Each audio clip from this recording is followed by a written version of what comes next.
Une histoire de mon histoire. Nous avons eu à cœur de partager notre travail avec les familles de notre institution. C'est un peu particulier. En fait, il s'agit d'un travail familial en l'absence de famille. Car les parents de nos patients sont très peu disponibles pour leurs enfants soignés au relais médical. Malgré nos propositions et tentatives pour qu'ils prennent et gardent leur place de parents, ils sont si peu présents. Ce travail familial en l'absence de famille s'appelle « Une histoire de mon histoire ». Il est important de vous décrire comment le relais médical a pris corps au sein de Clairvallon. En 1960, Clairvallon était un ensemble de grandes maisons hébergeant des enfants tuberculeux. Une infirmerie offrait de nombreux services à ces patients venus de toute la Belgique. Avec l'éradication de la tuberculose, le centre médical pédiatrique Clairvallon a accueilli les enfants maltraités. L'infirmerie poursuivait son rôle avec quelques patients malades qui ne devaient plus être dans un hôpital, mais qui ne pouvaient pas non plus rejoindre leur famille. Une pédiatre s'est décidée à organiser cette aide-là et a mis en route le relais médical avec une équipe pluridisciplinaire. Les parents étaient aux côtés de leurs enfants. Comme ils le pouvaient, nous les avions imaginés présents, disponibles, partenaires, mais ils ont été omniprésents, envahissants, défaillants parfois. Parfois seulement, une alliance thérapeutique s'était créée et pouvait se maintenir tout au long du séjour de leur enfant. Mais voilà, peu à peu, les parents ont déserté les chambres de leurs enfants. Ils se sont absentés, parfois se sont enfouis. Les enfants se sont retrouvés avec des professionnels qui n'avaient pas prévu de devoir suppléer les parents, d'être confrontés au SPJ, SAJ, ni à autant de situations dramatiques. La pédiatre a appelé une pédopsychiatre pour coordonner la transformation d'un relais, lieu de passage entre l'hôpital et la maison, en un lieu de vie. Que faire ? Sur les traces d'Annick Segers, psychologue systémicienne, pouvons-nous nous autoriser à être désormais un lieu d'ancrage pour ces enfants ? Car les liens d'appartenance à leur famille sont tels que nous craignons un avenir d'errance pour les patients confiés le plus souvent par une autorité médicale et ou judiciaire. Nous redoutons un manque du sentiment d'exister. Le relais médical de Clairvallon accueille des enfants malades chroniques de 0 à 18 ans. La plupart des enfants sont internes, ils restent jour et nuit dans notre unité. Certains rentrent le week-end, mais les plus nombreux restent 24 heures sur 24 à Clairvallon. Les parents des enfants sont en grande souffrance psychique. C'est à vous.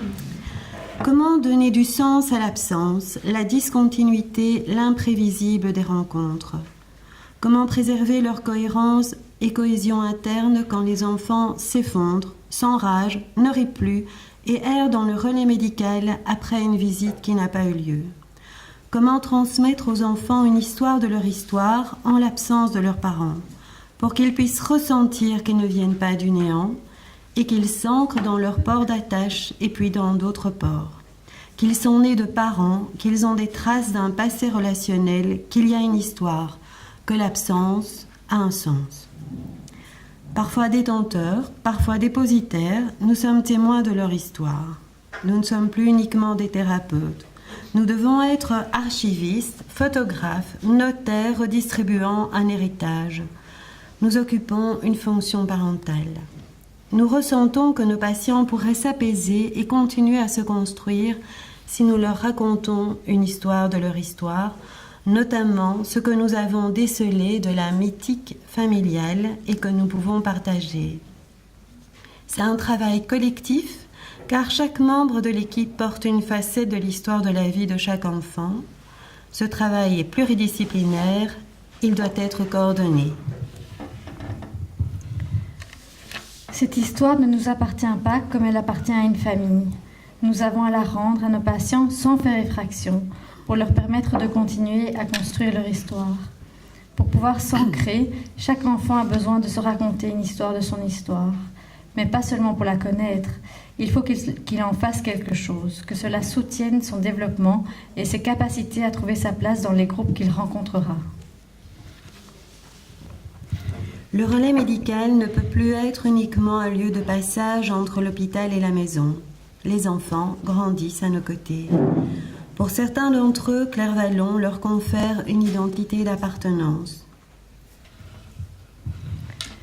Thérapeute de famille, je pense beaucoup l'absence des parents, je pense les trous qu'il y a dans leur histoire, je pense la famille à laquelle chaque enfant appartient, je pense à narrer aux enfants une histoire de leur histoire. J'attends leur signal, une émotion, une question. Martin, une histoire de son histoire. Martin a 9 ans. Il séjourne au relais médical depuis ses 6 mois. Il a un syndrome d'alcool fœtal. Il a une gastrostomie. Sa maman est morte quand il avait 3 ans. Il ne l'avait plus revue depuis ses 2 ans. Son papa, nous ne l'avons jamais connu. Sa maman ne savait pas qui il était. Son grand-père maternel est mort quand il avait 5-6 ans. Pour lui, sa maison, c'est le relais médical, son lieu d'ancrage. Il se construit grâce aux câlins que nous lui donnons, grâce aux limites que nous lui mettons. Martin grandit au relais médical. Grandir, c'est aussi s'approprier son histoire. Un jour, Martin m'a donné un signal. Il a 8 ans. Lors d'une sortie avec les enfants et les adultes de l'institution, je suis à l'arrière du groupe et apprécie l'ambiance détendue. Soudain, mon regard croise celui d'une collègue. Je perçois son désarroi et comprends en voyant Martin. Il est seul, droit face à une grande croix en pierre, inattendue à cet endroit. J'y vais, je m'agenouille et lui dis « Ça te fait penser à ta maman ?» Je le prends dans mes bras, il pleure. Des pleurs contenus, pleins de pudeur. C'est la première fois que je vois Martin pleurer en 6 ans. Il y a urgence à lui rendre son histoire. Je vais pouvoir démarrer ce travail de narration de l'histoire de Martin auquel je pense depuis des mois. Quel cadre, quel rythme, quelle forme donner à ce travail qui va se faire en l'absence des parents. Je m'apprête à partir à l'aventure dans une contrée inconnue. Nous décidons de rencontres bimensuelles en présence de Martin, son infirmière de référence, sa thérapeute individuelle et moi-même. Nous avons un outil précieux, une boîte à souvenirs, des objets offerts par sa maman, autant de preuves qu'il a été investi. Il les prend en main, il les retrouve sur les photos. Petit pas, après petit pas, nous souhaitons respecter son rythme. On se laissera guider dans ce qu'il peut intégrer de son histoire. Il y a du plaisir, de l'appréhension, des questions. Découvrir ses souvenirs de petit, ses premiers dessins, des photos de l'hôpital, des photos de maman, des photos de papy. C'est moi ça? C'est maman? Maman, elle est là? Nous évoquons la présence de sa maman en néonatologie, son souhait d'être là pour son petit garçon. Merci aux infirmières de néonatologie qui lui ont fait cet album, si précieux pour lui et sur lequel il peut s'appuyer pour continuer à se construire. Merci aux infirmières de notre unité et plus particulièrement à ces 2 infirmières de référence d'avoir poursuivi ce travail en réalisant ces albums de vie dans sa maison-institution. Lors de nos rencontres, il choisit les figurines de sa boîte à souvenirs et celles de mon bureau pour nous montrer ses émotions. Colère, tristesse, peur, déception, frustration. La joie se fait plus rare. Nous sentons qu'il faut commencer par sa vie dans notre institution et les liens qu'il y a créés avant d'aborder sa famille. Pour Martin, pour ses infirmières de référence, comment s'attacher en sachant l'un et l'autre qu'il s'agit d'une relation particulière mais vitale pour Martin? Comment bercer et se laisser bercer? Comment éduquer et se laisser éduquer? Comment se séparer quand ce n'est pas la mort qui sépare? C'est de tout cela dont il est question avec Martin. Parler de maman, parler de sa vie, parler de sa mort. Elle a été là, beaucoup, un peu, plus du tout. Beaucoup, elle aimait la musique, la peinture, elle lui transmettait son plaisir, elle aimait porter des colliers colorés. Nos souvenirs matérialisés dans cette boîte sous forme d'objets, de photos, viennent confirmer nos mots. Ressentir les souvenirs dans son corps. Martin prend le collier et le passe autour de son cou. Être avec maman, lié par ce collier. Il saisit ses chaussons de nourrisson offerts par maman pour y glisser son pied. Mais son pied a grandi. Quelle surprise! Un peu. Maman était fragile. Elle avait une maladie. Elle buvait de l'alcool, une boisson mauvaise pour le corps, pour la tête, pour les bébés dans le ventre.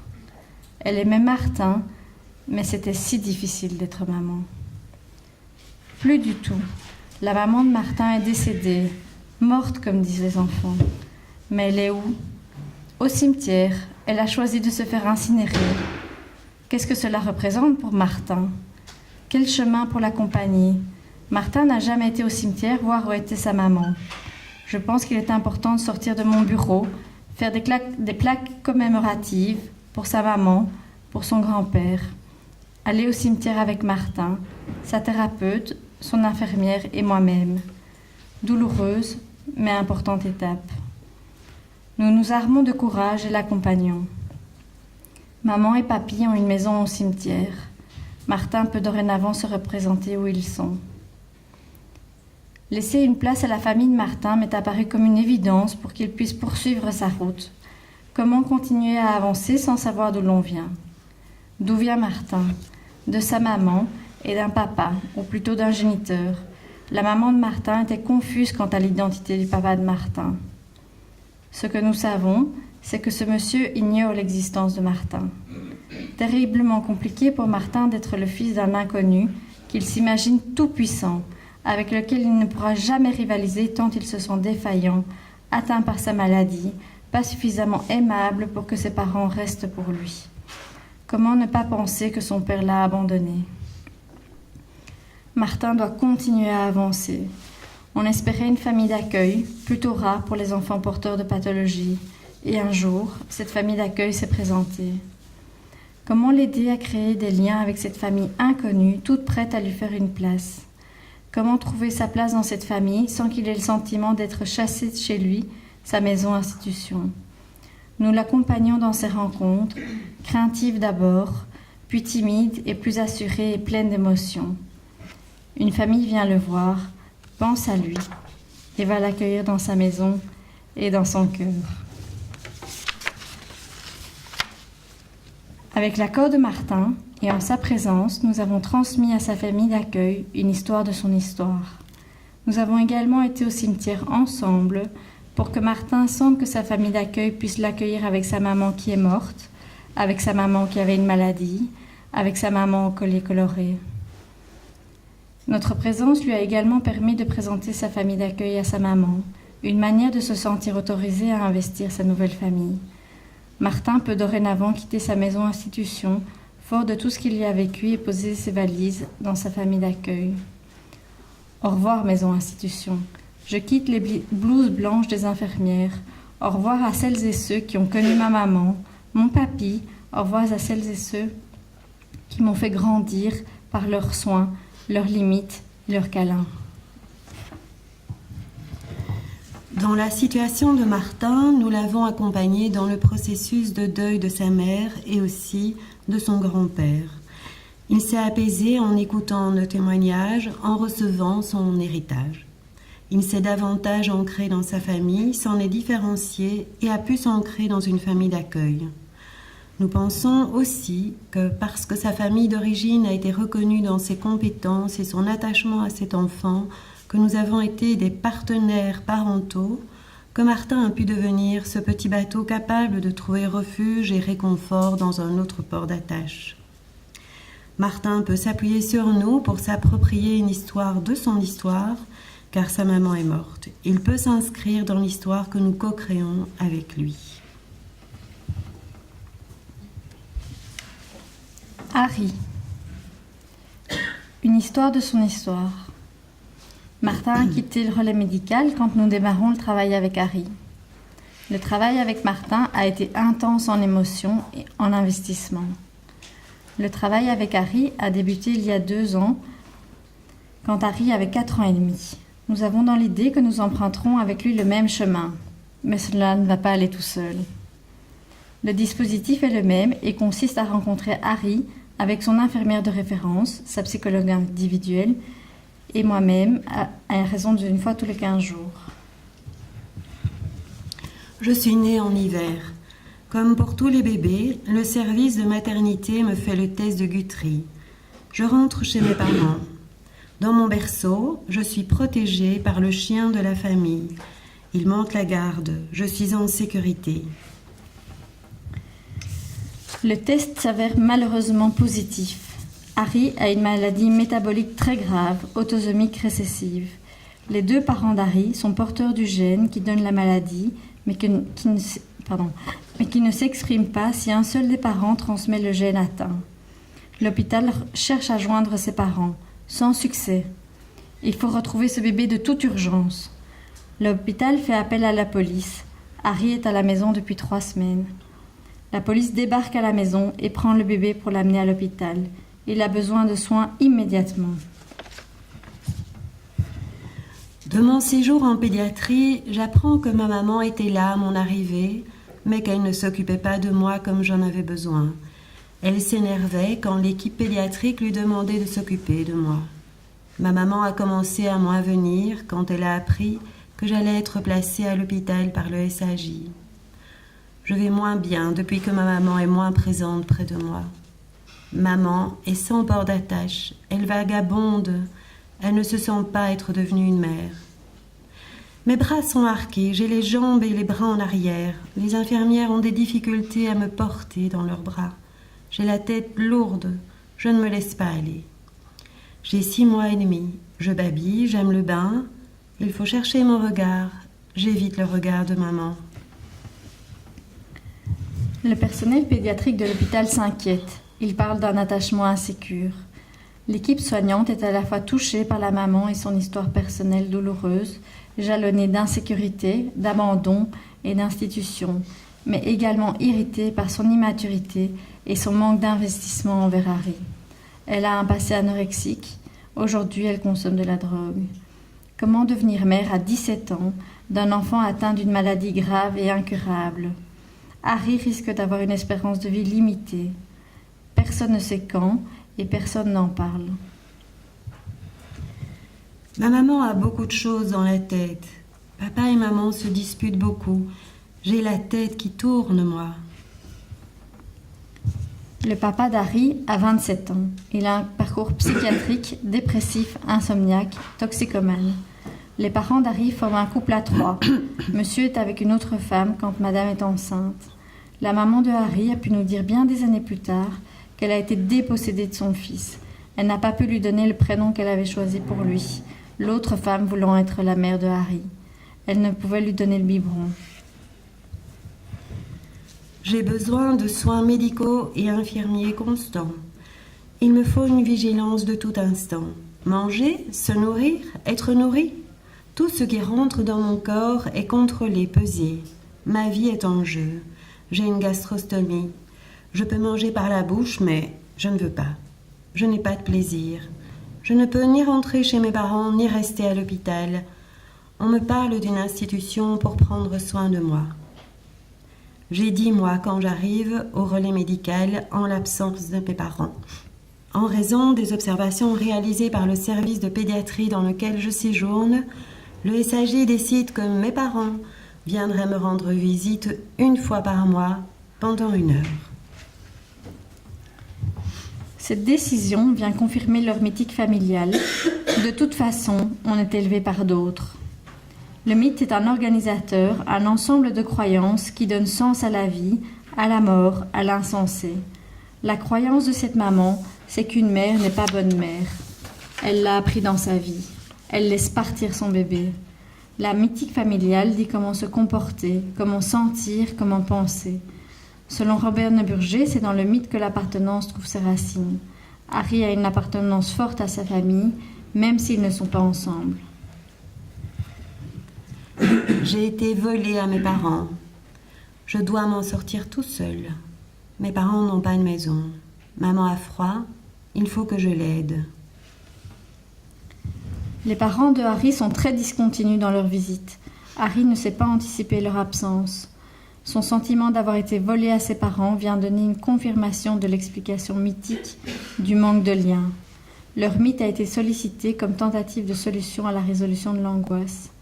Pour sa famille, une famille n'est pas contenante. Harry ne peut se représenter cela. Nous l'avons toujours accompagné, mis des mots sur ses émotions face à l'absence de ses parents, mis des mots sur leur fragilité et sur leur force durant les visites. Michel Lemay met en garde les professionnels qui voudraient aider les enfants comme Harry et Martin à s'insérer dans leur famille d'accueil ou foyer de groupe avec ce message. Fais la paix avec toi-même et avec ton passé. Investis le milieu dans lequel on t'insère et oublie ce qui s'est déroulé. Les longues attentes pour recevoir le biberon ou pour se retrouver correctement langé. Les moments de solitude sans réponse aux appels sont d'autres attaques, perçues comme des dangers en raison de la dépendance absolue. Il n'y a aucun conditionnement régulier permettant de se bâtir des points de repère sensoriels, spatiaux, temporels sécurisants. Il n'y a pas de régulation mutuelle stable, aboutissant à une atmosphère qui autorise la confiance en soi et en l'autre. Les élans pulsionnels vers les objets libidinaux se heurtent à des obstacles insurmontables qui ne peuvent qu'exacerber les attentes et de là les angoisses d'abandon. Les parents d'Harry deviennent parents. D'emblée, ils deviennent parents d'un enfant malade, atteint d'une maladie mortelle. Sur ce trauma est racontée une histoire encore plus traumatique. Il est plus facile de dire qu'il a été volé plutôt que de dire qu'il va mourir, mais tout autant traumatisant. C'est une légende utile pour éviter de penser à la vraie histoire, celle d'un enfant gravement malade. Je suis pressée de venir jouer avec mon infirmière de référence, de jouer aux méchants qui volent le bébé. Heureusement, ce bébé est bien défendu des voleurs par mon infirmière. Je sens qu'elle tient à moi. Elle compte pour moi. Par contre, je refuse de regarder mon album de vie. Cela ne me va pas du tout. Harry ramène dans notre espace des parties de son travail individuel, ce qu'il a déjà construit de son identité propre, un petit garçon qui essaye de s'en sortir seul. Mon travail consiste à lui donner une identité d'appartenance, lui permettre de vivre autre chose qu'on ne peut pas compter sur les autres. Je dois m'en sortir seule. Je l'accueille avec le travail qu'il fait avec sa thérapeute individuelle. Serons-nous des piliers de résilience ?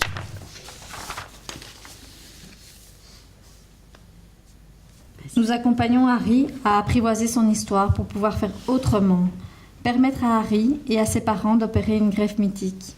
Les parents d'Harry pensent tous les deux que leur fils est mieux au relais médical. Ils ont confiance dans notre travail auprès d'Harry. C'est précieux. Ils croient également que leur fils a été volé à eux, mais ils veulent que leur fils n'oublie pas qu'il est un des leurs, qu'il porte leur nom de famille, comme un Duchamp restera toujours un Duchamp. Sous forme de conte, voilà où nous en sommes avec Harry. Un petit bateau, bleu, attirant. Il est dans un port. On ne sait pas dans quel port. Il ne sait pas où est sa place dans le port. Il y a de grands bateaux autour de lui, mais il ne les distingue pas. Il ne sait pas s'il peut poser son ancre. Des gardes-côtes doivent venir le chercher pour le mettre au garage pour entretien. Les grands bateaux vont et partent. Le petit bateau bleu est seul. Le petit bateau bleu grandit. Il ne peut pas retourner au port. Les grands bateaux n'y sont plus. Le petit bateau bleu doit partir en mer avec d'autres grands bateaux. Il ne les connaît pas, mais petit à petit, il apprend que ces grands bateaux vont continuer à prendre soin de lui. Il essaye de poser son ancre. C'est sans compter sur les remous qu'il y a dans la mer. Le petit bateau bleu se retourne sans cesse vers le port qui s'éloigne chaque jour de plus en plus. Le petit bateau bleu voudrait que le port se rapproche, mais il ne se rapproche pas. Le petit bateau bleu essaye de poser son ancre, il n'y arrive pas. Il ne sait pas vers où il navigue. Il n'a pas encore appris qu'il peut diriger son bateau pour aller vers ce port et d'autres ports. J'essaye de lui apprendre la géographie, son port d'attache, d'autres ports, les remous de la mer et à utiliser la météo. Merci Martine de lui apprendre à diriger son bateau. Merci à toi.